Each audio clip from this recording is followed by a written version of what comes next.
کاش عباس نہ مارے جاتے، کاش عباس نہ مارے جاتے، کاش عباس نہ مارے جاتے۔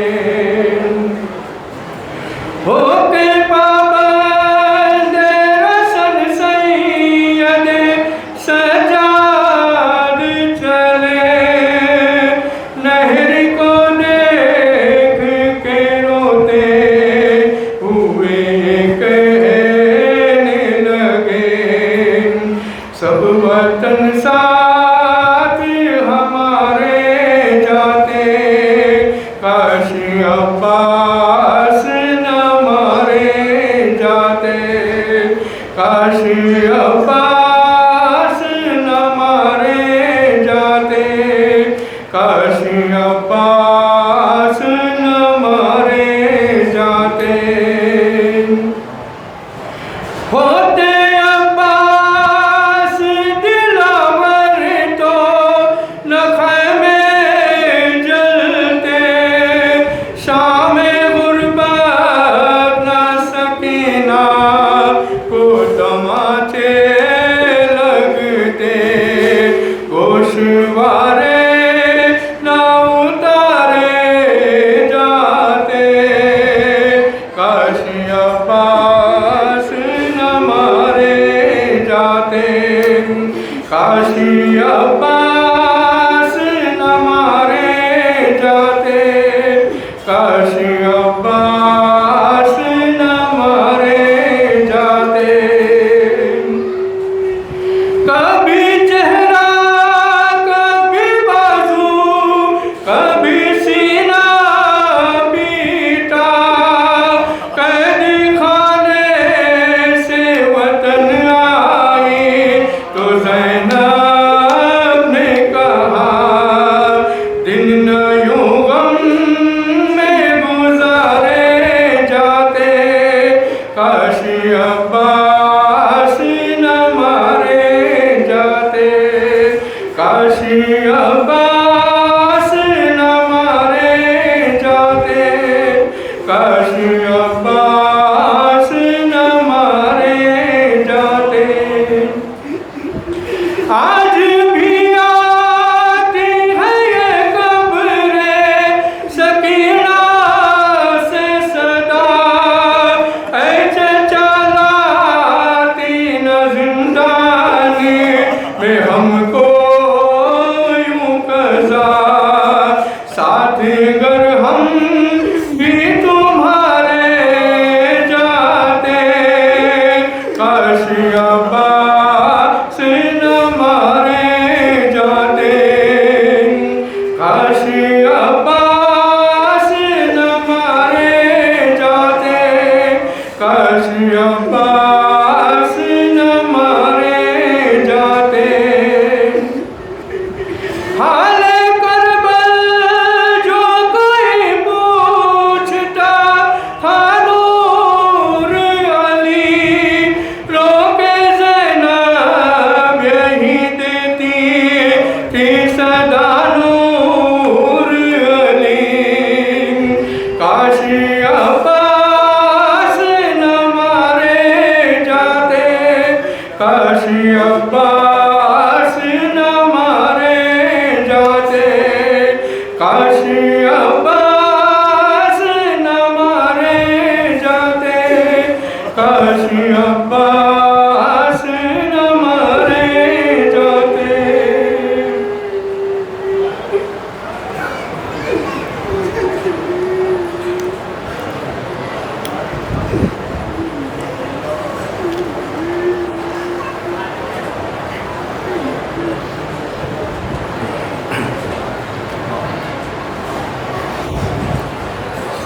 بھائی کو خدا بھائی کا لاشا نہ دکھائے،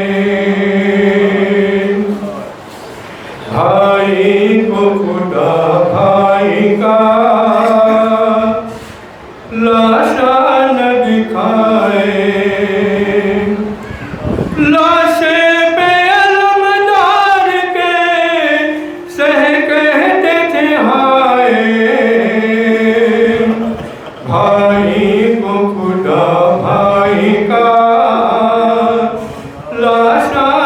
دکھائے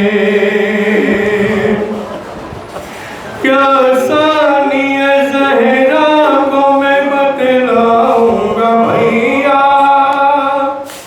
کیا ثانی زہرا کو میں بتلاؤں گا بھیا میں لاش سے اٹھ کر تو نہیں جاؤں گا بھیا اب سمر یہی آ کے چھری مجھ پہ چلائے بھائی کو خدا بھائی کا لاشا نہ دکھائے بھائی کو خدا بھائی کا لاشا نہ دکھائے پھٹ جائے گا غم سے میرا دل تھام لو عباس پھٹ جائے گا غم سے میرا دل تھام لو عباس اب دیر بہت ہو گئی گھر کو چلو عباس ایسا نہ ہو مقتل میں سکینہ چلی آئے بھائی کو خدا بھائی کا لاشا نہ دکھائے بھائی کو خدا بھائی کا لاشا نہ دکھائے اب ہاتھوں میں لرزا ہے کہاں جان رہی ہے مظلوم کی غربت میں کمر ٹوٹ گئی ہے یا رب کسی دشمن پہ بھی یہ وقت نہ آئے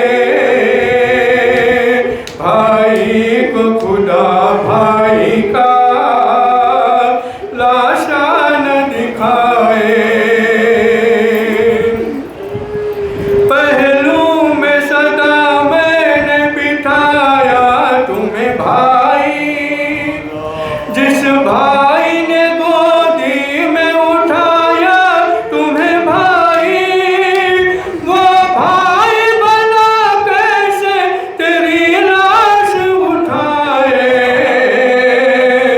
بھائی کو خدا بھائی کا لاشا نہ دکھائے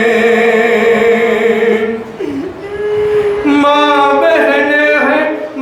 بہنیں ہم شکل پیمبر کے حوالے میں اشک و علم کرتا ہوں اکبر کے حوالے ہمت نہیں شبیر میں جو خیموں میں جائے بھائی کو خدا بھائی کا لاشا نہ دکھائے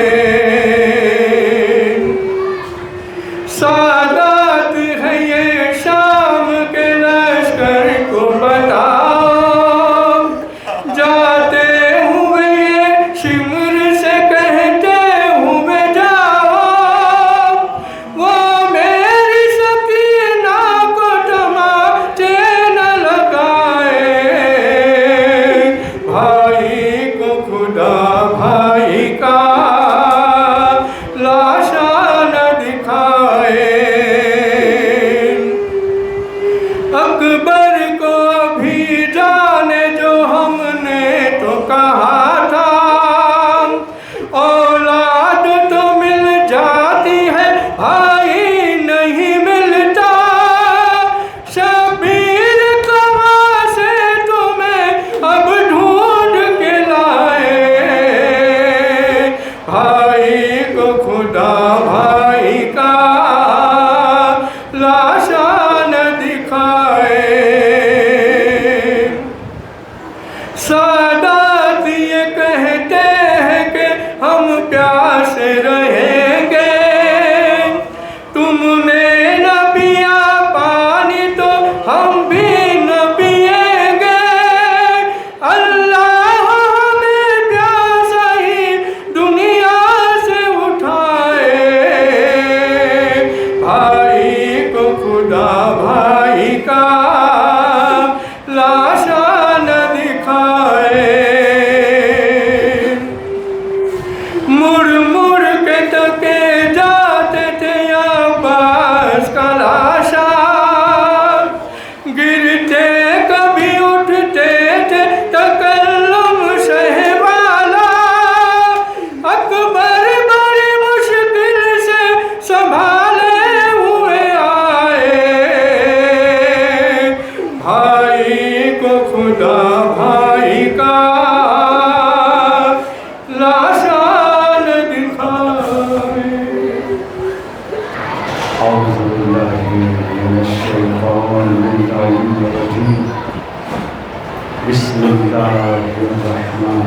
الرحيم الحمد لله الذي هدانا لهذا وما كنا لنهتدي لولا أن هدانا الله لقد جاءت رسل ربنا بالحق والصلاة والسلام والتحية والإكرام على النبي الأمي القرشي الهاشمي مولانا ومولى الثقلين جد الحسن والحسين أبو القاسم محمد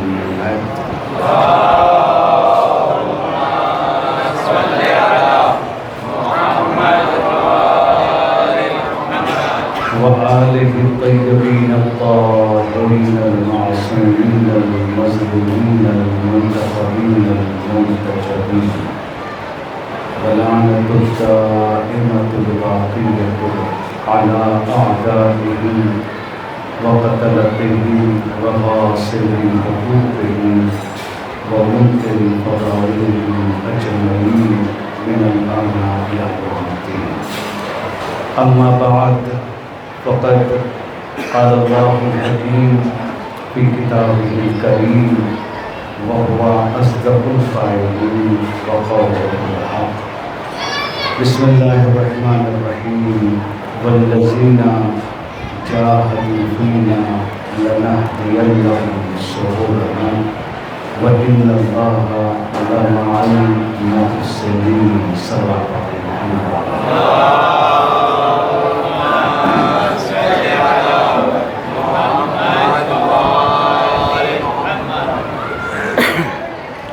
سورہ مبارک العنکبوت کی اس آیت کو آپ کے سامنے عنوان کے طور پر پیش کیا ہے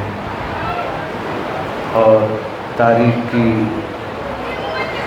اس حقیقت اور پرانی تاریخ کی اس بات کی طرف جس کا قرآن بار بار ذکر کر رہا ہے اور اس کے حوالے سے قرآن اپنی گفتگو کو پیش کر رہا ہے. مسلسل کوشش اور مسلسل زحمت کی قرآن دعوت دے رہا ہے کیونکہ اگر زندگی میں کوشش اور زحمت جو نہیں ہے تو کامیابیاں نہیں مل سکتی ہیں. جہاں پر کوشش ہے وہیں پر کامیابی ہے. اور اس زاویے سے اگر گفتگو کو سمجھا جائے تو پھر کربلا کے مقصد اور سید الساجدین کی زحمتوں کو سمجھا جا سکتا ہے. دین جس کی طرف دعوت دیتا ہے صرف دین کو مان لینا، اس کی دعوت کو مان لینا کافی نہیں ہے، چونکہ جہاں پر بغیر شعور علی گڑھ تھوڑا سا تو صحیح کریے گا، پھر بنا نہیں گیا. بس ایک سوال کر لیجیے محمد علیہ.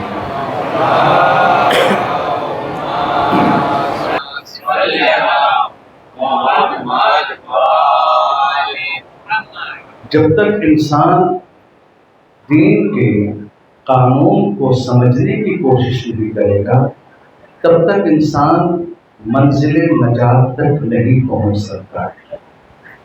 دین بار بار دعوت اسی بات کی دے رہا ہے کہ دین کو سمجھنے کے لیے شعور کا بیدار ہونا بہت ضروری ہے. اور چونکہ آپ دیکھ لیجئے پوری تاریخ گواہ ہے ہر مذہب کو نقصان پہنچانے والے اسی مذہب کے لوگ زیادہ ہوتے ہیں، کیونکہ ایک بڑی تعداد ہر سماج کی وہ ہوتی ہے جو بھیڑ چال میں بلیو کرتی ہیں.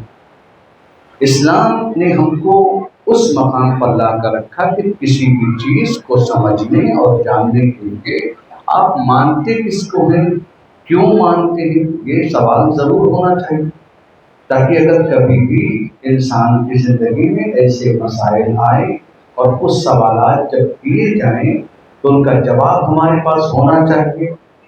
چونکہ جب یہ مسائل ہوتے ہیں اور ہم کیوں مان رہے ہیں کسی چیز کو، بس چونکہ سب مانتے چلے آ رہے ہیں ہم بھی مانیں گے تو یہ انسان کا دین ظاہر تک رہ جاتا ہے، یہ دین باطنی وادیوں میں داخل نہیں ہوگا۔ نتیجہ کیا ہوتا ہے؟ انسان ظاہری طور پر نمازی ہے، ظاہری طور پر روزہ دار ہے، ظاہری طور پر دین کے ہر عمل کو انجام دے رہا ہے، لیکن باطنی طور پر وہ چونکہ حج کو سمجھ ہی نہیں پایا، لہذا حج کی گرمی اس کے وجود کا حصہ نہیں بن پائی۔ حج کر کے آ جاتے ہیں اور جیسے کبھی کبھی تو یہ ہوتا ہے کہ حاجی صاحب پہلے ٹھیک تھے، جب سے حج کر کے آئے ہیں اور کبھی کبھی خراب ہو جائے۔ وجہ کیا ہے؟ کہ اس کی سب سے بڑی وجہ یہ ہے کہ جب انسان ظاہری اعمال کو اپنے باطن سے وابستہ نہیں کرے گا تب تک انسان بدل سکتا نہیں ہے۔ یہی وجہ ہے کہ جب قرآن کی آیت کی طرف ہم نظر ڈالتے ہیں کہ ان الصلاۃ تنہی عن الفحشاء والمنکر ولذکر اللہ اکبر، کہ نماز برائیوں سے روکتی ہے۔ بھئی اگر نماز برائیوں سے روکتی ہے تو یہ نمازی برے کیوں ہے؟ سوال ہے نا ایک کہ اگر نماز ان الصلاۃ تنہی عن الفحشاء والمنکر، نماز تو برائیوں سے روکتی ہے، لیکن خرافاتی آپ کو نمازیوں میں مل جائیں گے، شرارتی آپ کو نمازیوں میں مل جائیں گے، ایک سے ایک بڑے اپدربی، ایک سے ایک بڑے ذہنی آتنکواد کا شکار لوگ آپ کو کہاں مل جائیں گے؟ ذہنی آتنک، اس لیے عملی میں بات نہیں کر رہا ہوں۔ آتنک صرف وہ نہیں ہے بم پھوڑ دینا، اگر کسی سماج میں آپ فتنے کا بم پھوڑ رہے ہیں تو وہ اس بم سے زیادہ خطرناک ہے جو جانے لے رہا ہے۔ یہ بھی ایک طریقے کا ہے۔ بھئی یہ نماز کیوں کا؟ اس لیے کہ تم نے نماز کو صرف پریکٹس کیا ہے، نماز کو سمجھا نہیں۔ اگر نماز کو سمجھ کر نماز پڑھتے تو پھر زندگیوں میں برائیاں نہ ہوتی۔ روزے کو سمجھ کر اگر روزہ رکھتے تو روزہ دار واقعاً صاحب تقویٰ ہوتا، اس لیے کہ روزہ دار ہو اور متقین ہو، یہ تو قرآن نہیں کہہ رہا ہے۔ اگر روزہ ہے تو تقویٰ ہونا چاہیے، اگر تقویٰ نہیں ہے تو اس کا مطلب ہم نے بھوک اور پیاس کو برداشت کیا ہے، روزے کی عظمت کو ہم نے نہ سمجھا ہے اور نہ اس کے اوپر عمل کیا ہے۔ اور یہی تاریخ کا سب سے بڑا المیہ اور درد اور مصیبت سب سے بڑی یہی تھی۔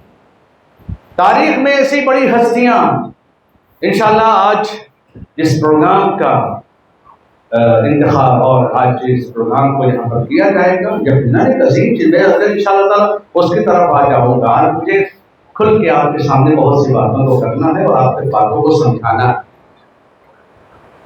جہاں پر فکریں چھوٹی ہوتی ہیں وہاں بات جلدی سمجھ پہ آ جاتی ہے اور انسان ہاں بول دیتا ہے، لیکن جہاں فکریں کشادہ ہوتی ہیں وہاں پر یس کی منزل نہیں ہوتی، انسان کیوں کی منزل پر آتا ہے۔ اور جب انسان سوال کرنا شروع کرے تو سمجھ لیجیے بیداری اس کی زندگی کا حصہ بن چکی ہے۔ ہم جانور نہیں تھے، ہم کو تو اللہ نے انعام اور جانوروں کی شکل میں نہیں پیدا کیا ہے، ہم کو اللہ نے صاحب عقل بنایا ہے، صاحب شعور بنایا ہے، اور ہم کو صاحب معرفت بننے کی دعوت دیا ہے کہ ہم معرفت کو حاصل کریں۔ پوری تاریخ آپ دیکھ لیجیے، ایک میں مثال آپ کے سامنے دیتا چلوں، دین ہو یا کوئی دوسرا مذہب، ہر ایک کو نقصان پہنچانے والے وہی لوگ تھے جو بظاہر دین کے دعوے دار تھے۔ آپ تاریخ کو میں نے آپ کے سامنے کچھ چیزوں کا ذکر ہے، کچھ اور باتوں کا ذکر کر دوں میں۔ آپ جتنی بھی تاریخ اٹھا کر دیکھ لیں، پیغمبر اسلام کے بعد سے آج تک جو نقصان اسلام کو مسلمانوں سے ہوا ہے وہ کفار قریش سے بھی نہیں ہوا ہے۔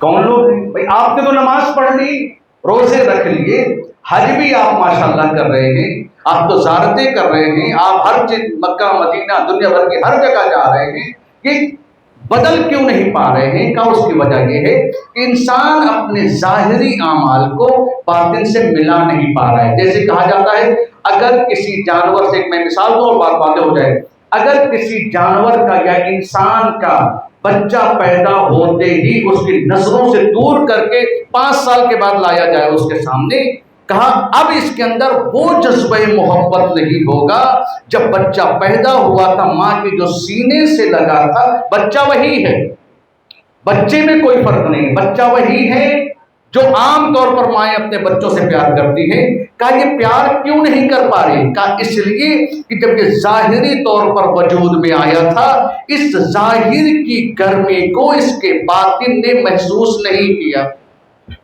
اب لا کے بچہ کھلواتے رہیے اس کو، اگر مان بھی لے گی اپنا تو وہ گرمی پیدا نہ ہو پائے گی۔ جو انسان بچپنے میں جب اپنے بچے کو خالی انسان سینے سے نہیں لگاتا ہے، بلکہ اپنی نسل اور اپنے خون کی گرمی کو وہ سینے سے لگا کر محسوس کرتا ہے، تو جب یہ منزل آتی ہے تو دنیا کی ہر مصیبت اپنی اولاد کے لیے انسان اٹھانے کو تیار ہو جاتا ہے۔ اب یہاں پر آپ دیکھ لیجیے، آج اسلام کے اوپر اتنی مصیبتوں کا آنا، اتنے مسائل کا آنا، اتنے مسائل کا آنا، پھر بھی مسلمان خاموش ہیں۔ اس کا مطلب یہ ہے کہ ہم نے اس شریعت اور توحید کی گرمی کو محسوس نہیں کیا۔ آج تو ہم پھر بھی بہت اچھے ہیں الحمدللہ، ہم نے نبی کو دیکھا نہیں، ہم نے مولا علی کو دیکھا نہیں، ہم نے ائمہ کو دیکھا نہیں، لیکن اتنے نہ دیکھنے کے باوجود اتنی کم سے کم محبت ہے کہ ان کے نام پر مال بھی لٹانے کو تیار ہے، ان کے نام پر جان بھی دینے کو تیار ہے۔ ہم نے نہیں دیکھا ان کو، ہم نے کہا مطلب کیا نہیں، دھیرے دھیرے صحیح وقت اور حالات کے اعتبار سے تم نے اس کو محسوس کیا اور اس کی گرمی کو اپنے وجود میں ظاہر اور باطن کو ملانے کی کوشش کی۔ لیکن آپ تاریخ اٹھا کر دیکھ لیجیے کتنے ایسے تھے بھائی، 50 ہجری تک جب اس 60 میں مولا امام حسین نکل رہے ہیں، 50 کو ہم چھوڑ دیتے ہیں، 60 ہجری میں جب امام حسین نکل رہے ہیں، کون نہیں جانتا کہ یہ رسول کا نواسہ ہے؟ کوئی ہے جو یہ کہتے کہ نہیں جانتا میں؟ مکے میں بظاہر لوگ حالت احرام میں ہیں، حج کرنے آئے ہیں، حج کو سرکار سید الشہداء عمرے سے تبدیل کر رہے ہیں۔ دنیا یہ دیکھ رہی ہے کہ وجہ کیا ہو سکتی ہے، وارث خانہ کعبہ کعبے کو چھوڑ کر نکل رہا ہے، سوچنا تو چاہیے، پوچھنا تو چاہیے، وجہ تو ہونی چاہیے۔ لوگوں نے یہ تو کہا ہے مولا نہ جائیے، حالات خراب ہیں، لیکن اگر یہی حاجی یہ کہہ دیتے مولا اگر آپ چل رہے ہیں تو ہمارا یہاں رہنے کا کیا فائدہ ہے، تو نتیجہ یہ نہ ہوتا۔ لیکن لوگوں کو ظاہری نمازوں سے محبت ہے، لوگوں کو ظاہری عبادتوں سے محبت ہے۔ یہی تو جب کسی عالم سے پوچھا گیا، اہل سنت کے عالم سے، بڑی اچھی بات کہی اور آپ سب اس کو جانتے ہیں سنتے ہیں، جب کسی نے آ کر پوچھا یہ بتائیے کہ جب سب نے بیعت کر لی تھی تو امام حسین نے بیعت کیوں نہیں کیا؟ ہاں توجہ ہے آپ کی؟ جب سب نے بیعت، بھائی شرق و غرب، نمازیوں نے، صحابیوں نے، تابعین نے، تابعین نے، نبی کی آغوش میں تربیت پانے والوں سے لے کر ان کی آغوش میں تربیت پانے والوں تک سب نے، اور بظاہر نبی کے تربیت یافتہ لوگ ہیں، سب نے بیعت کر لیا ہے۔ سوال اٹھے گا نا کہ جب ساری دنیا یزید کے سامنے جھک گئی، اس ملعون شجرے خبیثہ کے وارث کے سامنے جھک گئی، تو حسین کیوں نہیں جھک رہے؟ بڑا پیارا جملہ کہا، الفضل ما شہدت بہ الاعداء، فضیلت وہی ہے کہ جو آپ کا منکر بھی ہو اس کا اقرار کرے۔ دوستوں سے اپنی فضیلتوں کو منوا لینا یہ آسان بات ہے، لیکن ان سے جو آپ کو نہ مانے اور آپ اپنی فضیلت کو منوا لے جائیں، یہ بڑی بات ہے۔ اور اہل بیت علیہ السلام کا ترہ امتیاز یہی رہا ہے کہ برا کہنے والوں کو بھی پتا نہیں تھا ہم کیوں برا کہہ رہے ہیں، یہ بڑی فضیلت ہے۔ لہذا جب پوچھا کہ سب نے جب بیعت کر لی تو حسین نے بیعت کیوں نہیں کیا، اس نے کہا سوال یہ نہیں ہونا چاہیے، سوال بدلو کہ جب حسین نے بیعت نہیں کی تو سب نے بیعت کیوں کر لیا تھا؟ کیونکہ لوگ نہیں سمجھ پا رہے ہیں، لوگ نتیجہ کیا ہوا آپ دیکھیں، کعبے کے پاس سے اگر لوگ چھوڑ کر جاتے امام کے ساتھ تو منزلیں یہ نہ ہوتی۔ آپ سنتے رہتے ابن ملجم لعنت اللہ علیہ، آپ دیکھیں یہ کوئی عام انسان نہیں تھا بظاہر ایک جملہ میں کہوں گا، اور آپ آیا تھا یہ یمن سے علی کی خدمت کرنے کے لیے، لیکن چونکہ ظاہر کو نہ سمجھ پایا، باطن کی آواز نہ سننے پایا، حالت اعتکاف میں ہے اور علی کا قاتل بھی ہے۔ یہ عبرتیں نہیں ہیں ہمارے لیے؟ لہذا ہمیں سوچنے کی ضرورت ہے، ہمیں سمجھنے کی ضرورت ہے۔ جب تک ہم حقیقت عمل کو اپنی روحانی طاقتوں سے نہیں ملائیں گے، کوئی جگہ انسان کو بدل نہیں سکتی اگر انسان بدلنا نہ چاہے تو۔ بڑی توجہ چاہتا ہوں میں، اور میں بہت سی باتیں اشارے میں کہہ کر گزر جاتا ہوں، پھر کبھی کبھی ہمارے ابھی ثابت بھائی نے سوال بھی کیا تو میں کبھی کبھی اشارہ کر کے گزر جاتا ہوں، توجہ چاہتا ہوں۔ کوئی جگہ میں نے دن آپ کے سامنے عرض کیا تھا کہ انبیاء کی بیویوں کو جن کو اللہ نے کافروں کے لیے مثال دیا ہے، بستر نبی کا، گھر نبی کا، دسترخوان نبی کا، کھانا نبی کا، اٹھنا بیٹھنا نبی کے ساتھ ساتھ، مگر حالت یہ ہے امت کامیاب ہو گئی، بیویاں ناکام ہو گئی، تو پتہ یہ چلا کوئی جگہ انسان کو کامیاب نہیں کرا سکتی، چاہے جتنا بڑا انسان کے ساتھ رہتا ہو، چاہے جتنی عظیم ہستی کے ساتھ رہتا ہو۔ ارے چھوڑ دیجئے، میں صحابیوں کی بات کیا کروں، جب عرش پر فرشتہ بن کر ابلیس اپنی ابلیسیت کو نہیں چھپا سکا تو میں صحابیوں کی بات کیا کروں۔ سلام پڑھ دیجئے محمد و آل محمد پر۔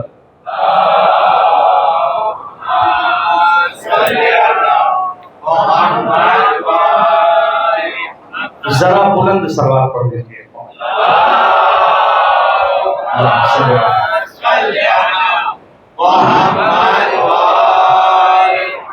فہم یہ ہے، بدلنا ہے۔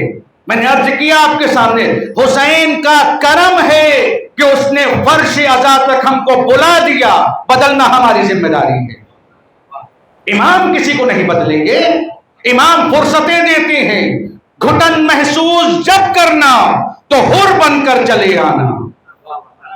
جب وجود تمہارا گھٹائے، جب وجود تمہارا پریشان کرے، ہمارا دسترخوان سب کے لیے کھلا ہوا ہے، لیکن حر بننے کی پرمیشن تم کو ہے۔ لہذا یہ نہ سوچنا کہ ہم حر بنائیں گے، ہم راستہ تم کو دیں گے، حر بننے کی صلاحیت خود ایجاد کرنی ہے۔ اور وہ لوگ کامیاب ہو گئے، اب تاریخ اٹھا کر دیکھ لیجیے۔ لہذا اس مقام پر میں چونکہ لے کے چلوں گا، آج چاہتا ہوں کہ کچھ حوالے سے بہرحال یہ جو عزا کا جو سلسلہ جاری ہے، اس عزا میں بہت سے پیغامات بھی ہیں۔ پیغامات کا سب سے پہلا مرحلہ یہ ہے عزاداری۔ سب سے پہلے عزاداری، دل میں ہمارے کیا ہے یہ ہم کو پتا ہے، آپ کو پتا نہیں۔ آپ کے دل میں کیا ہے یہ آپ جانتے ہیں، مجھے پتا نہیں۔ تو سب سے پہلی چیز ہے کہ جو ہمارے بزرگوں نے کیا اس کے اوپر آنچ نہ آنے دیا جائے۔ اور بڑی تفصیل کے ساتھ میں پہلے بھی گفتگو کئی جگہ کر چکا ہوں، اور اکثر یہ ہوتا ہے کہ میں رومال بھول جاتا ہوں۔ صلوات پڑھ دیجیے محمد علی مل گئے۔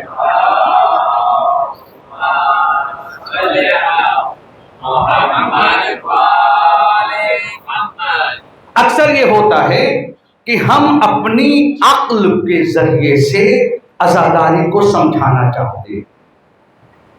آج کے زمانے میں بہت سی باتیں مثال، اب دیکھیے اس دور میں بڑی ذمہ داریوں سے کچھ باتوں کہہ رہا ہوں، اور یہ باتیں ظاہر سی بات ہے کہ یہ تین ہمارے ناظر ہیں کہ جو دنیا بھول جائے گی، مگر یہ تینوں ہم کو بھولنے والے نہیں، ٹھیک ہے؟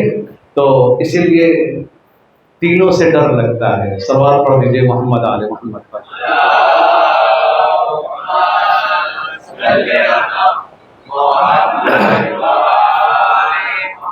میں ایک جملہ کہوں گا آپ کے سامنے، ہم کربلا کو اپنی فطرت کے اعتبار سے سمجھ سکتے ہیں، ظاہری اعتبار سے سمجھا نہیں جا سکتا۔ لہذا اسی لیے کہا گیا کہ عزاداری کو جتنا زور و شور کے ساتھ منا سکتے ہو اتنا مناؤ۔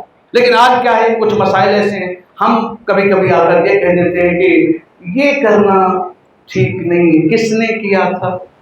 توجہ چاہتا ہوں، بڑی ذمہ داری سے میں نے آپ کے بات کہا، جو بھی میں بات کہوں گا میں اس کا جواب دینے کا حق رکھتا ہوں۔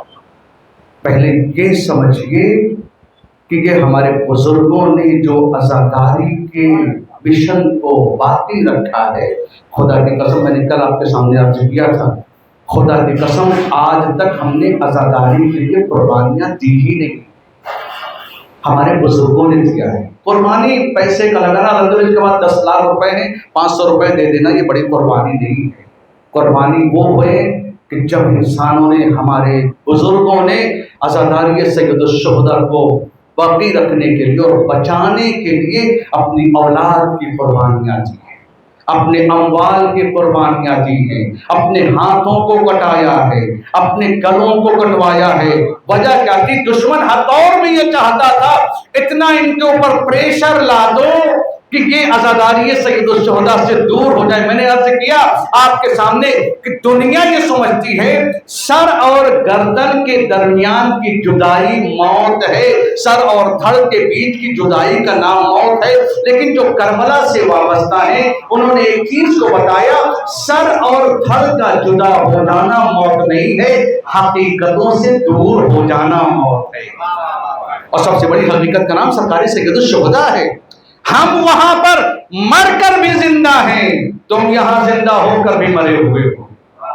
کیونکہ ہمیں کوئی، جب تک کربلا ہمارے یہاں ہے تب تک ہمیں کوئی مٹا نہیں سکتا، تب تک ہمیں کوئی فنا نہیں کر سکتا ہے. ورنہ تاریخ کہتی ہے آج دنیا میں 1.5 ارب مسلمان ہیں، لیکن جو پہچان ہماری ہے وہ کسی کی نہیں ہے.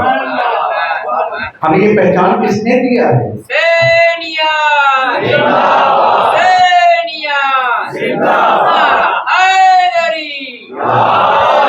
یہ پہچان ہم کو کس نے دیا؟ ہم تو قطرہ ہیں، ہم تو کب کا فنا ہو گئے ہوتے، لیکن ہمیں پتا ہے قطرے کو کیسے باقی رکھنا ہے.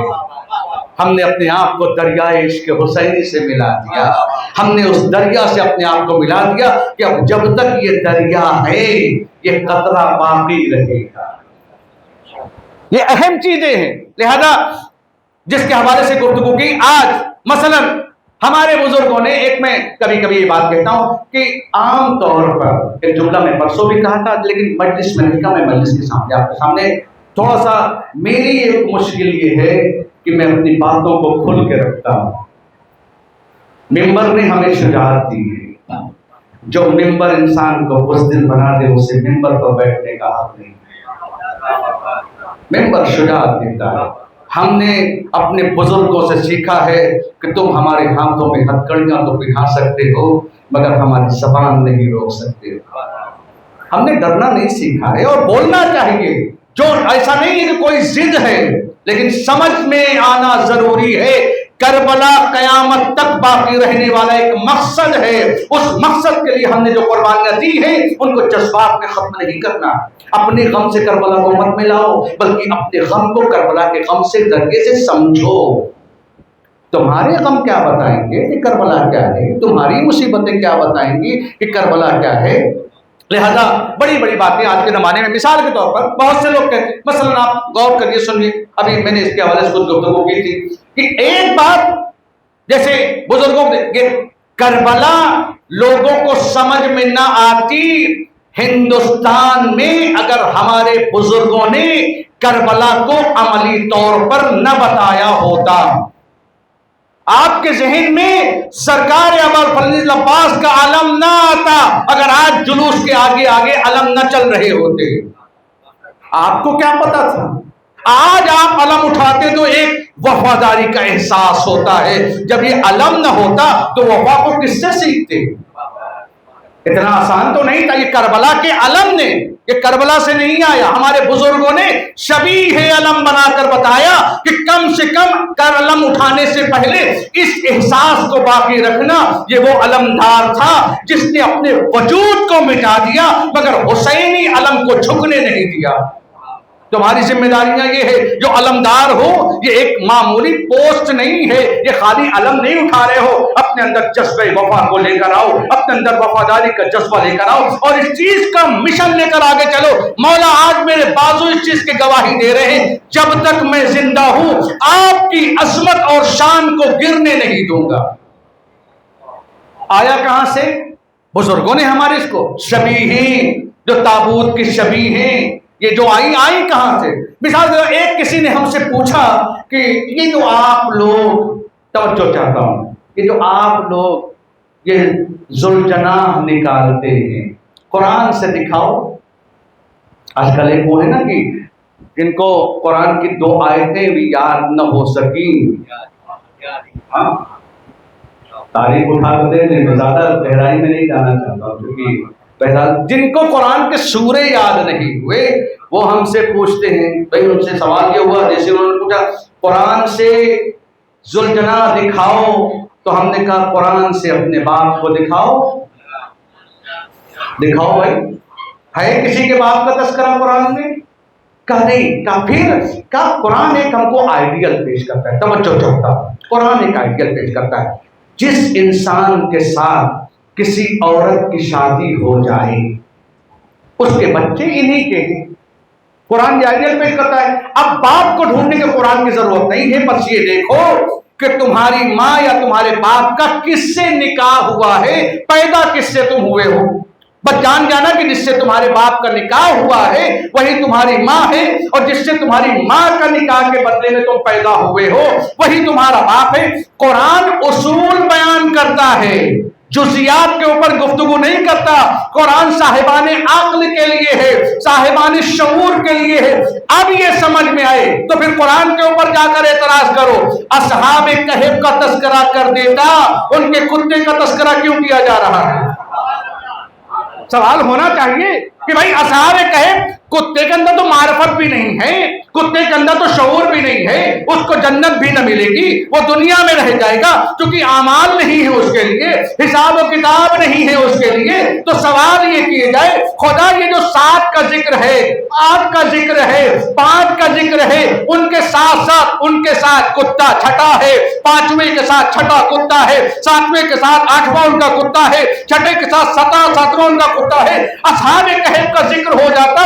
یہ تو اصحاب کہف میں بھی نہیں ہے، یہ تو غار کے باہر بیٹھا تھا. توجہ چاہتا ہوں، یہ تو غار کے اندر بھی نہیں تھا، یہ غار کے باہر بیٹھا تھا. تو اصحاب کہف کے ساتھ اس کا تذکرہ کیوں کیا جا رہا ہے؟ قرآن آئیڈیل پیش کر رہا ہے. وہ آئیڈیل یہ ہے کہ اگر کوئی انسان ہو یا حیوان ہو حقیقت کی حفاظت میں اپنے آپ کو قربان کر دے تو وہ قابل ذکر ہو جاتا ہے. اب کیسا قابل ذکر؟ اب یہ الگ سی بات ہے کہ کبھی کبھی قرآن ایسی چیزوں کو پیش کر کے دنیا کے ذہنوں میں اس بات کو ڈالتا ہے کہ اگر جانور بھی ہے اور نبی کی حفاظت کے لیے غار کے باہر بھی بیٹھا ہے تو وہ قابل ذکر ہے. لیکن اگر ہم نبی کے یا آپ کے ساتھ غار کے اندر بھی ہو، نبی کے محافظ نہ ہو، تو پھر یہاں پر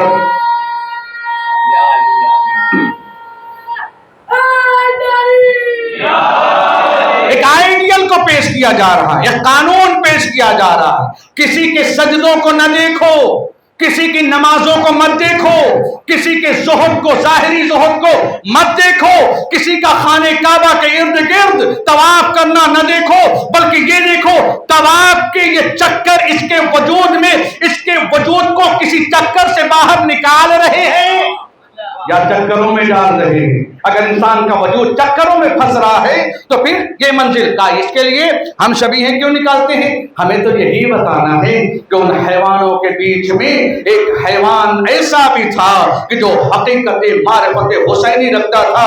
دنیا حسین کو قتل کرنا چاہتی تھی، یہ حسین کو بچانے میں لگا تھا. تو اب رہتی دنیا تک یہ ذوالجنا نہیں ہے، یہ شبیہ ذوالجنا ہے. دنیا کو دکھایا یہ جا رہا ہے اگر ایمان کے وفادار بنو گے تو تمہاری کیا حیثیت ہے، اگر جانور بھی ہے تو وہ بھی زندہ رہے گا. صلوات پڑھ دیجیے محمد و آل محمد پر.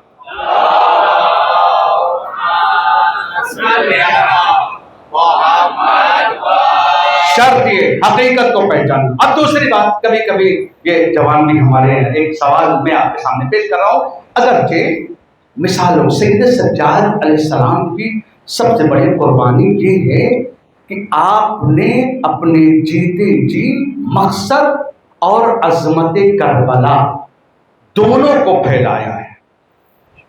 دونوں، ایک طرف خود کربلا کو، آپ غور کریے میں ابھی مثالیں دوں گا اور آپ کی توجہات ادھر آ جائیں گی. ایک طرف خود کربلا کو اور ایک طرف مقصد کربلا. کیسے پھیلایا جا رہا ہے آپ دیکھیں. امام سجاد پہلی وہ ذات جو کربلا سے آئی ہے، تنہا نہیں، خاک شفا کو لے کر آئی ہے۔ کبھی کسی نے سوچا اور غور کرنے کی ضرورت ہے، سمجھنے کی ضرورت ہے، امام سجاد علیہ السلام خاک شفا پر سجدہ کریں یا عام زمین پر، ان کی عبادتوں میں کوئی فرق نہیں ہے۔ توجہ چاہتا ہوں، یہ خاک کیوں لائی جا رہی ہے، یہ خاک پر سجدہ کیوں کیا جا رہا ہے؟ تاکہ دنیا کو یہ بتایا جائے کہ جس خاک پر حسین کا خون ہے وہ خاک الگ ہے، یہ خاک الگ ہے۔ دونوں خاک کے فرق کو سمجھو، وہ خاک الگ ہے، یہ خاک الگ ہے۔ یہ خاک کھاؤ گے بیمار ہو جاؤ گے، اس خاک کو کھاؤ گے تو شفا یاب ہو جاؤ گے۔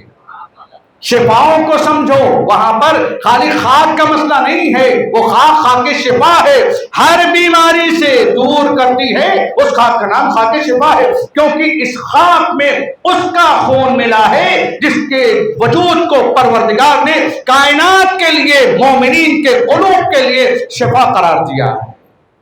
یہ منزل۔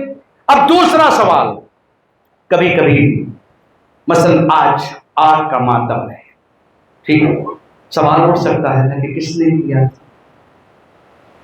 اٹھ سکتا ہے اس کو کرنے کی کیا ضرورت ہے، اس کو کرنا نہیں چاہیے، بلانا نہیں۔ بہت بڑی بہترین میں آپ کے سامنے مثال دوں گا، اور کوئی ایسی نہیں کہ ایسی الٹی سیدھی دلیلیں میں آپ کے سامنے دے دوں۔ آپ کو نہیں کرنا مت کرو، بالکل مت کرو، لیکن جو کرتے ہیں ان کو روکنے کا حق آپ کو نہیں دیا گیا۔ تمہیں نہیں پتا کہ کس کے دل کی حرارت ہے اور کس مزاج کے ساتھ اس سرکار کے ماتم کے لیے چلا ہے، کسی کو نہیں پتا ہے، ہمیں نہیں معلوم ہے۔ ہم اپنے سینوں پر پڑتے ہوئے ہاتھوں کو محسوس کر سکتے ہیں کہ ہم نے کس جذبے کے ساتھ کیا۔ آپ کا فیصلہ میں نہیں کر سکتا ہوں، آپ کے بارے میں میرا حق نہیں ہے، کیونکہ ہم اسی لیے عالم دین کے پاس کسی نے آ کر ایک مثال دی اور آنے کے بعد کہا کہ مولانا صاحب وہ کچھ جوان ہیں جو ماتم کر رہے تھے، سروں پر مار رہے تھے کچھ ڈنڈے وغیرہ، کچھ ایسا بڑا برا لگ رہا تھا۔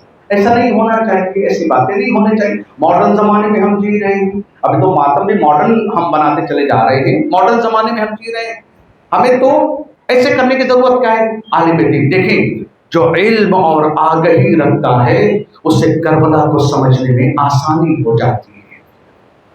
انہوں نے ایک سوال کیا، بس یہ بتا دو کہ جب یہ ڈنڈے مار رہے تھے تو مجمع رو رہا تھا کہ ہنس رہا تھا؟ لوگوں نے کہا نہیں، مجمع تو ڈھاڑے مار مار کر رو رہا تھا۔ کہا نہیں، تمہیں نہیں سمجھ میں آئے گا، یہ عزادار یہ حسین ہے۔ آگ پہ چلنا ہوا، مثال کے طور پر کڑے کی بات آ جاتی، میں تو گھڑی پہنا ہوں، کڑے کی بات آ جاتی، ایک کڑا کس نے پہنا؟ ایک جملہ، کڑا تو پہنایا گیا تھا، دلیل دی جاتی ہے نا، کڑا پہنایا گیا تھا، پہنا نہیں تھا۔ تو بھائی ظالموں نے کیا نا، بڑا لاجک ہے نا اس میں، ظالموں نے کیا تو آپ کو کرنے کی کیا ضرورت ہے؟ علی بھائی نتیجہ نہیں ہے، سوال ہے، ایسا نہ کوئی نتیجہ سمجھ لو اور پیچھے سے ٹینشن شروع ہو جائے، ذرا سا آگے بڑھ جائیے سوال پڑھتے ہوئے۔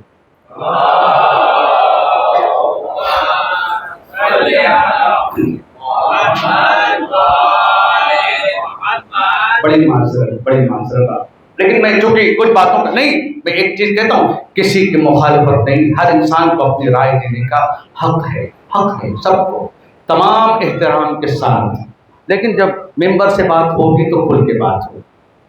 بات یہ ہے کہ ظاہر ہے، آپ یہ بتائیے امام سجاد نے ہتھکڑیاں پہنی نہیں تھی،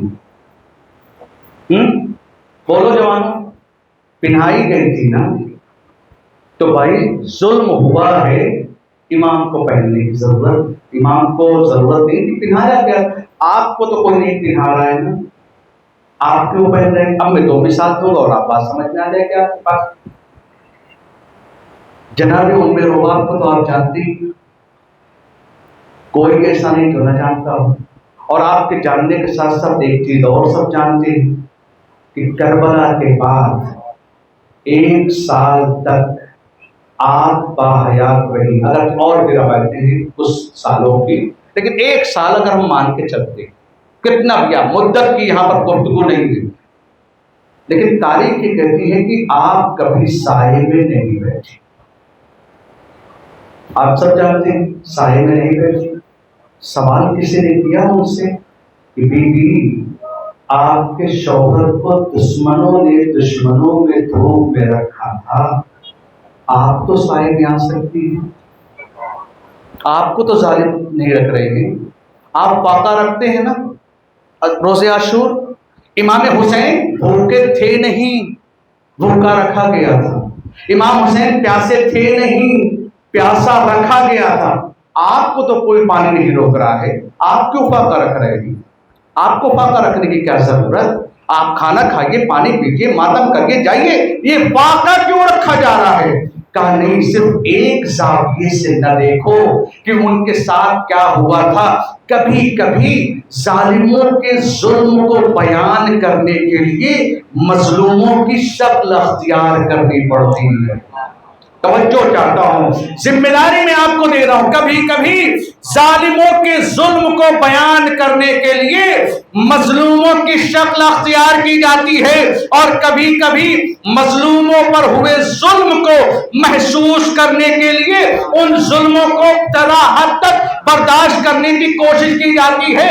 ہم ہتھکڑیاں اس لیے نہیں پہنتے، ہم بیڑیاں اس لیے نہیں پہنتے کہ ہم کو کسی نے پہنایا ہے. ہم دنیا کو بتانا چاہتے ہیں عابد بیمار کی مظلومی کو سمجھو جسے ہتھکڑیاں اور بیڑیاں پہنائی گئی تھی.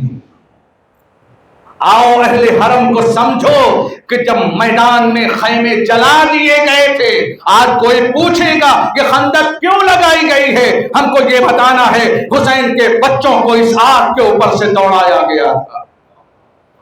ہم کو یہ دنیا کو بتانا ہے. یہ درد نہیں محسوس کیا جا سکتا کہ جب تک دنیا کو نہ بتایا جائے. آج دنیا کو اگر یہ چیزیں نہ ہوں گی تو دھیرے دھیرے دھیرے دھیرے ظلم کربلا کو خاموش کر دیا جائے گا اور پتہ ہی نہیں رہے گا ہوا کیا تھا، کبھی عملی کبھی فکری. لیکن ہاں ایک جملہ میں کہوں گا، خاک پر جب چل کے آگ کی گرمی کو محسوس کرو تو اپنے دل میں عشق حسینی کی گرمی کو بھی محسوس کرو. صرف یہ نہیں کہ آگ سے گزر گئے، اس حرارت کو بھی محسوس کرو. اِنَّا لِقَتْلِ الْحُسَيْنِ حَرَارَةً فِي قُلُوبِ الْمُؤْمِنِينَ لَا تُبْرَدُ أَبَدًا، کہ قتل حسین سے مومنوں کے دلوں میں وہ آگ لگی ہوئی ہے جس کو بجھایا نہیں جا سکتا. ہم آگ پر چل کر کربلا کو دکھاتے ہیں، سینے میں حسین کو رکھ کر مقصد کربلا کو دکھاتے ہیں. صلوات پڑھ دیجیے محمد و آل محمد پر.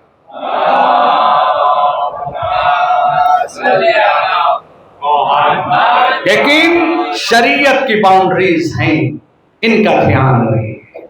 شریعت کی باؤنڈریز ہیں، حدوں سے پار نہیں جانا. اپنے کس کے تقلید میں ہے اس کا خیال رکھنا ہے، توہین نہ ہونے پائے. آپ کو جو کرنا ہے وہ آپ کریں، کیونکہ مکتب فکر اسلام اور کربلا، سارے کربلا کے شہیدوں کا مزاج ایک سا نہیں تھا. توجہ چاہتا ہوں، ایک سا نہیں تھا.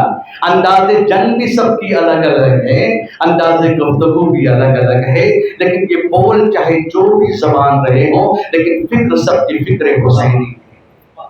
آج ہماری ذمہ داری یہاں پر بیٹھا ہوا الگ الگ نظریات کا اور فکر کا انسان ہو سکتا ہے، لیکن خدا کے لیے اگر ہماری وجہ سے شیعت کہیں بھی اختلاف کا شکار ہوئی تو سب سے پہلے روز محشر یہی سوال ہوگا کہ تم نے عزاداروں کی عزت کیا کہ نہیں، تم نے عزاداروں کا احترام کیا کہ نہیں، تم نے حسینیت کو کس حد تک زندہ رکھا. مزاج آپ کے حساب سے نہیں چل سکتا، عزاداریاں آپ کے حساب سے نہیں چل سکتی ہے، اس لیے کہ جب تک ہم ہیں تب تک کوئی فائدہ نہیں ہے، جب ہم حسین میں فنا ہو گئے تب فائدہ ہے. ہمارا کوئی وجود نہیں ہونا چاہیے. اور سرکار سید الساجدین نے دربار یزید میں اسی چیز کو پیش کیا کہ ہمیں 6 چیزیں عطا کی گئی، ہمیں 7 فضیلتوں سے نوازا گیا ہے. وَفُضِّلْنَا، ہمیں فضیلت دی گئی ہے بِأَنَّا مِنَّا نبی المختار محمد. ہم کو پہچان. یہ کون سا دربار؟ میں نے عرض کیا آپ کے سامنے، یہ دربار کوفہ نہیں ہے، یہ دربار شام ہے، جہاں لوگ یہ سمجھتے ہیں یہ سب کے سب کافر نعوذ باللہ، اور جو تخت پر شرابی بیٹھا ہوا ہے وہی دین کا ٹھیکیدار ہے. تاریخ نے کیسی کروٹیں بدلی، دین کے لٹیرے دین کے ذمہ دار بن گئے، اور دین کے ذمہ دار آج ہتکڑیوں میں جکڑے ہوئے کھڑے ہوئے. لیکن امام سجاد نے ایک عظیم جنگ کو پیش کیا کہ کبھی بھی اگر کامیاب ہونا ہے تو اپنے آپ کو ہارا ہوا نہ سمجھنا، اپنے آپ کو جیت کے میدان. ہم کو پہچانو، 700 کرسی نشین، اور کتنے ہیں جو کھڑے ہوئے ہیں. بِأَنَّ مِنَّا نبی المختار محمد. ہم میں سے ہیں کون؟ نبی مختار. بِأَنْوَا وَالصِّدِّيق. اب یہاں پر آپ چلتے چلے جائیے. عطائیں کیا ہیں؟ 6 عدد. فضیلتیں کیا ہیں؟ پہلی فضیلت یہ ہے کہ جو ابھی تک یہ اعلان کیا جاتا تھا کہ نبی کا وارث یزید ہے، یہ جھوٹ بول رہا ہے. ہم ہیں نبی کے وارث. بِأَنَّ مِنَّا نبی المختار. نبی جس کو اللہ نے اختیار کیا ہے اس کا وارث یزید نہیں ہے، یہ ہتکڑیوں میں جکڑا ہوا انسان ہے جو نبی کا وارث ہے، نبی کی تمام تر دین کا محافظ ہے. اس کے بعد وہ صدیق. کون صدیق؟ کا جس نے ولایت، رسالت، نبوت، توحید سب کی سب سے پہلے گواہی دی. تم چاہے جس کو تصدیق کرنے والا بنا دو، لیکن علی کے سوا کوئی صدیق نہیں ہے. امام فرما رہے والصدیق منا، صدیق ہم میں سے ہے. پھر آواز دی والطیار. دین کے نام پر لوٹنے والے بہت ملیں گے، دین کے نام پر شانوں کو کٹانے والا ہمارا چچا جعفر طیار ہے. ہمیں یہ کون بول رہا ہے؟ ہاتھوں میں ہتکڑیاں جس کے ہیں، ہم میں سے تیار ہے. وَمِنَّا اسد اللہ واسد رسول. ہم میں سے ہے خدا کا شیر اور رسول کا شیر. ہم میں سے ہے جناب حمزہ سید الشہداء. اور پھر امام نے آواز دی وَمِنَّا سِبْتَ هَذِهِ الْأُمَّةِ. نبی کے نواسے یہاں نہیں ملیں گے، نبی کے نواسے ہم میں سے ہیں. امام نے جب یہ بات کہی، اب امام کا جملہ ہے، سنیے. اب امام نے اپنا شجرہ پیش کیا. کوفے میں امام نے کہا من عرفنی فقد عرفنی. امام نے ایھا الناس سے خطاب کیا. پہلے اپنی عطاؤں کا تذکرہ، پھر اس کے بعد اپنی فضیلتوں کا تذکرہ. پھر امام فرما رہے ہیں من عرفنی فقد عرفنی ومن لم یعرفنی انبأتہ بحسبی ونسبی. اب جو نہیں جانتا میں اس کو اپنی خاندانی شرافت کو بتاؤں گا، میں اس کو اپنا شجرہ بتاؤں گا، اور تب تم سمجھو گے کہ شجر خبیثہ کیا ہے اور شجر طیبہ کیا ہے. ہم تمہیں بتائیں گے. پھر امام کر کے انا ابن مکہ و مینا، انا ابن زمزم و صفا.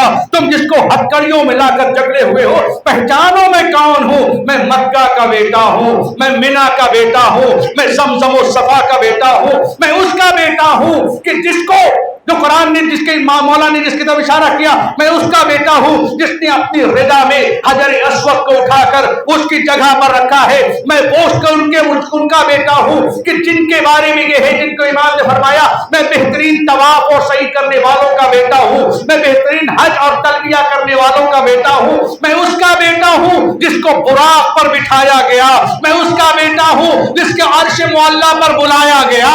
میں اس کا بیٹا ہوں جس نے آسمان پر فرشتوں کے ساتھ نماز پڑھی.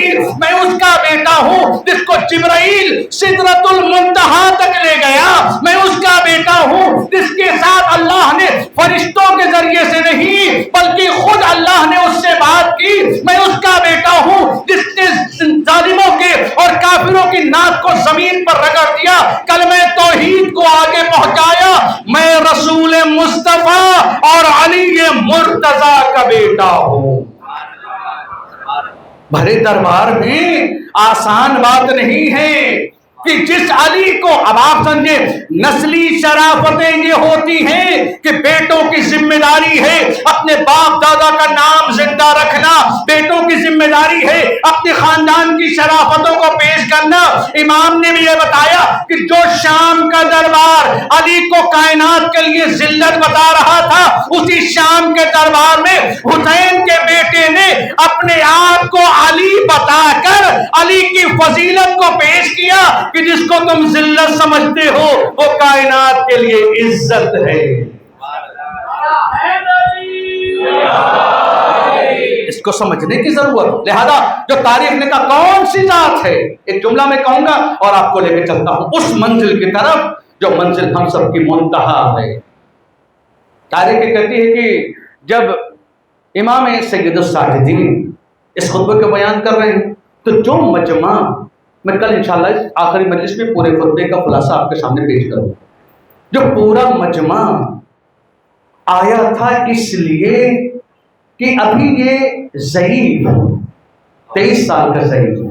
اللہ نے کیا مصیبتیں اہل بیت کے اوپر دی تھی، 18 سال کی ضعیفہ بھی یہیں پر دی تھی اور 23 سال کا ضعیف بھی یہی تھی۔ 23 سال کا ضعیف، یہ کیا بولے گا، اس کے اوپر تو مصیبتیں آئی ہیں، اب تو آپ کا دکھ درد بیان کرے گا، لیکن واہ قربان جاؤں، اللہ کا شکر ہے کہ اس نے ہم کو اس جگہ پیدا کیا جہاں پر آل اطہار کے سوا کسی کی محبت ہمارے لیے نصیب ہی نہیں ہوئی ہے۔ الحمدللہ الحمدللہ، خدا کا لاکھ لاکھ شکر ہے۔ اور اسی لیے کہا جاتا ہے کہ جب اہل بیت کی محبت تمہارے وجود کے اندر موج مارے، موج زن ہو، اس کی لہریں تمہارے وجود میں آئیں تو اپنے ماں باپ کے لیے دعا کیا کرو۔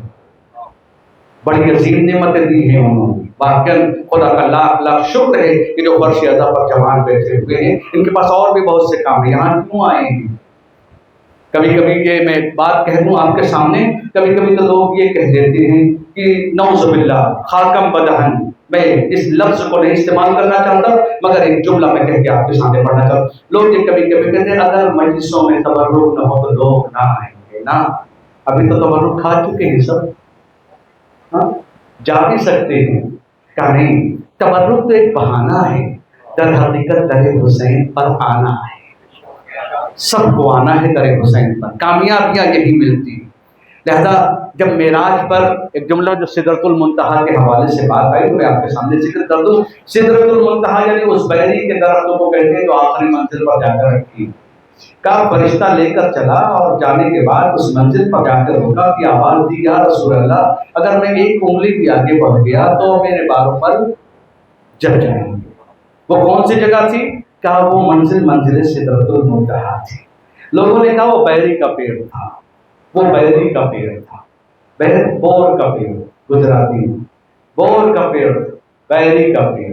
کہا آپ یہ بتائیے جو عرش کی بلندیاں ہو، جہاں پر بگانہ قاب قوسین او ادنیٰ کی منزل ہو، جہاں پر اللہ اپنے نبی کو وحی کر رہا ہے، نبی سے ملاقات کر رہا ہے، ربوبیت سے قرب کی منزل ہے، اس مقام پر نبی پہنچ گیا ہے، اب فرشتہ نہیں، جہاں پر فرشتہ نہیں جا سکتا بیر کا پیڑ کیا کرے گا وہاں پر؟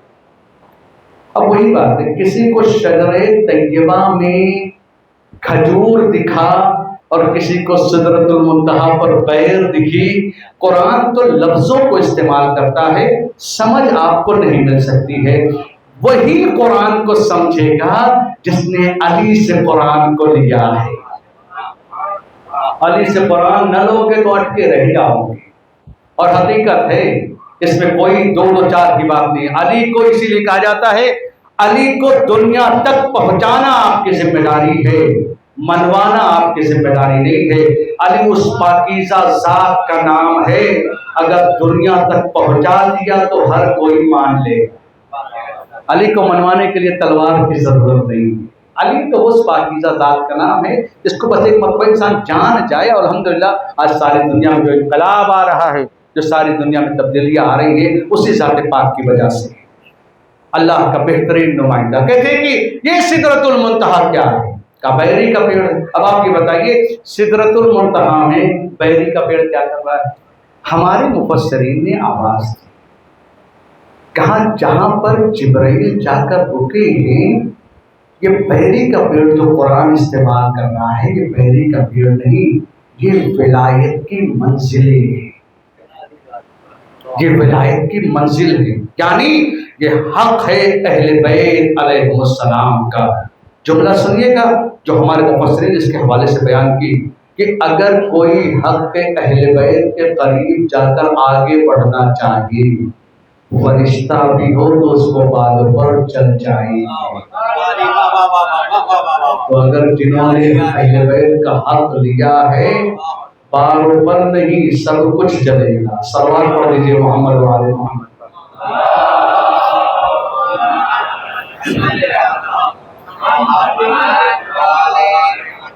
اللہ نے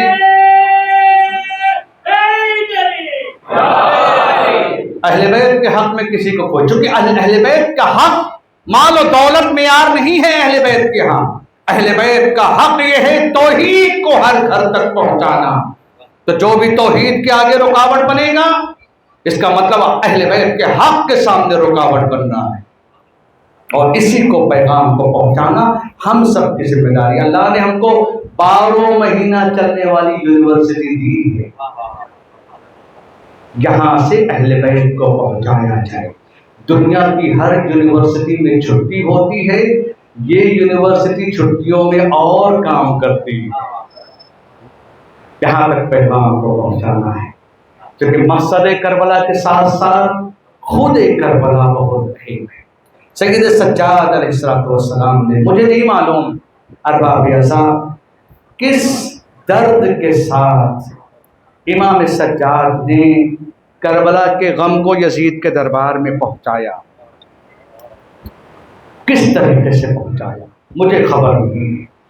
ہاں، مقتل یہ کہتا ہے کہ سید الساجدین جب آپ مصیبتوں کو بیان فرما رہے ہیں تو کیفیت آپ کی یہ ہے کہ مسلسل آنسوں سے اشک جاری ہیں آنکھوں سے، سیدانیاں رو رہی ہیں، بیویاں رو رہی ہیں مسلسل آنکھوں سے، اور پھر مقتل کہتا ہے کہ وہ لوگ جو تماشا دیکھنے آئے تھے ان کی آنکھوں سے بھی آنسو جاری ہیں، یہ ہم نے کن کو کر دیا، یہ کن کے ساتھ زیادتیاں ہوئی، یہ تو رسول کے گھرانے والے ہیں، کہ جہاں پر روم کا ایک بادشاہ کا سفیر کھڑا ہے رومی، اس نے یزید سے کہا، یزید تم نے تو کہا تھا کہ یہ سب خارجی ہیں، تو نبی کے نواسوں کو مارا ہے، یہ جن کو تو اسیر بنا کے لائے یہ نبی کی بیٹیاں ہیں۔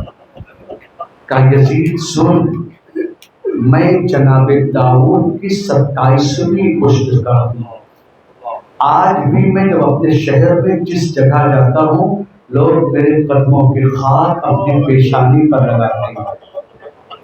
نبی کے نواسوں کا یہ حال کیا ہے، یہ پہلا ہے رومی سفیر، بظاہر مسلمان نہیں ہے، بظاہر دین کو نہیں جانتا، لیکن تاریخ یہ کہتی ہے کہ اس کے قتل کا حکم مل گیا، لیکن دیکھیں قسمت کیسے سنورتی ہے، اس کے قتل کا حکم مل گیا۔ اس نے کہا یزید کل میں نے خواب دیکھا تھا، کل میں نے خواب دیکھا تھا کہ نبی، مسلمانوں کا نبی، ہمارے نبی عیسیٰ کے ساتھ آیا ہے اور مسلمانوں کا نبی ہمیں جنت کی بشارت دے رہا ہے۔ میں یہی سوچ رہا تھا کہ میں تو مسیحی ہوں، میں تو کرسچن ہوں، میرے لیے نبی امت محمدیہ کس طریقے سے بشارت دے رہی ہے، لیکن حقیقت آج مجھے پتہ چلی، عشق حسینی نے اس رومی سفیر کو کامیاب کر دیا۔ لیکن عزادارو امام سجاد نے کربلا کو مکمل دیکھا نہیں ہے، امامت کی نگاہیں الگ ہیں، ظاہری نگاہیں الگ ہیں۔ جناب زینب نے پوری کربلا کو دیکھا ہے، آپ محسوس کریں پوری کربلا کیا ہوگی مجھے پتا نہیں ہے، مجھے کیفیت و طور کے علم نہیں ہے، میں چند جملے مصائب کے جو ابھی ہمارے شبیر بھائی نے مولا عباس کے حوالے سے جو گفتگو کی ہے، آج خندق ہے، غازی کا علم اٹھے گا، عباس کٹے ہاتھوں کا اعجاز دکھا دو۔ بہت سے لوگ آئے ہیں، مصیبتوں میں ہیں، پریشانیوں میں ہیں، کچھ بیمار ہیں، کچھ درد میں مبتلا ہیں، کچھ بچوں سے پریشان ہیں، کچھ بچوں کے لیے پریشان ہیں۔ اے غازی، اے باب الحوائج، دنیا کو بن مانگے عطا کرنے والے، آج یہ سب آپ کے چاہنے والے ہیں، مولا کہ جو مانگیں یہ سب عطا کر دیجیے۔ عجیب ہے مقتل اس بات کا ذکر کرتا ہے ارباب ازا کہ امام حسین کے پاس جب کوئی نہ بچا، سرکار کے سامنے ایک مرتبہ جوان سال بھائی، 32 سال کا بھائی، حقیقت ہے کربلا کو محسوس کرنے کے لیے اپنے رشتوں کو سمجھو. خدا سب کے بھائیوں کو سلامت رکھے، خدا سب کے گھر کو سلامت رکھے. عزاداروں، ہم تو اپنی سلامتی کربلا میں ڈھونڈتے ہیں. جیسے زہرا کی کمائی لوٹی گئی، ایسا کوئی لوٹا نہیں گیا، ایسا کوئی گھر ویران نہیں ہوا. ایک سے پہر میں بی بی کی ساری کمائی لوٹ لی گئی، ساری اولاد کو قتل کر دیا گیا. عزاداروں، جب کوئی نہ بچا، ایک مرتبہ بھائی کے سامنے بھائی آ کر کھڑا ہو گیا. مولا مجھے بھی اجازت دیجیے، مولا مجھے بھی رد میں جانے کی اجازت دیجیے. امام نے ایک جملہ کہا، میرے بھائی تم تو لشکر کے علمدار ہو. ارباب مقاتل لکھتے حسین دے بھی تو کیسے اجازت، حسین عباس کو اجازت دے بھی تو کیسے دے، کیونکہ عباس اکیلے نہیں جائیں گے. اگر عباس مقتل گئے تو زینب کی رضا چھن جائے گی، اگر عباس مقتل گئے تو حسین کی کمر ٹوٹ جائے گی، اگر عباس مقتل گئے تو سکینہ پیاسی رہ جائے گی. اے عزادارو، ایک مرتبہ امام نے کہا، میرے بھائی میں تم کو اجازت کیسے دے دوں، تم تو میرے لشکر کے علمدار ہو. اتنا سننا تھا، سر کو جھکا کر غازی بولا، اے میرے آقا، اے میرے مولا، اب وہ لشکر کہاں ہے جس کا میں علمدار تھا. عزادارو، امام کو امام نے اجازت دینے کے لیے آپ نے قدم آگے بڑھایا. اچانک آواز آئی، ہائے پیاس مارے ڈال رہی ہے، آئے پیاس خط کیے دے رہی ہے. امام نے جناب عباس سے جملہ کا آہستہ آہستہ مقتل سن لیجیے، میں آپ کے سامنے پیش کرتا ہوں. جناب عباس سے امام نے کہا، عباس اب جانتے ہو اب پانی سکینہ کو نصیب نہ ہوگا، اب اہل حرم پیاسے رہیں گے، لیکن اے بھائی جانے سے پہلے بچوں کے لیے پانی کی سبیل کر دو. جناب عباس آئے ہیں اور مقتل یہ کہتا ہے، بڑی شدت کے ساتھ آئے ہیں، بڑے چاہ و حشم کے ساتھ آئے ہیں، پانی ہی تو لانا ہے، پانی لا کر اب عباس کو لڑنے کی اجازت ملے گی. لیکن عزاداروں، جب جناب عباس خیمے میں آئے ہیں، عزاداروں کسی بھی غیرت مند کو ایسا نصیب نہ ہو جو جناب عباس نے دیکھا.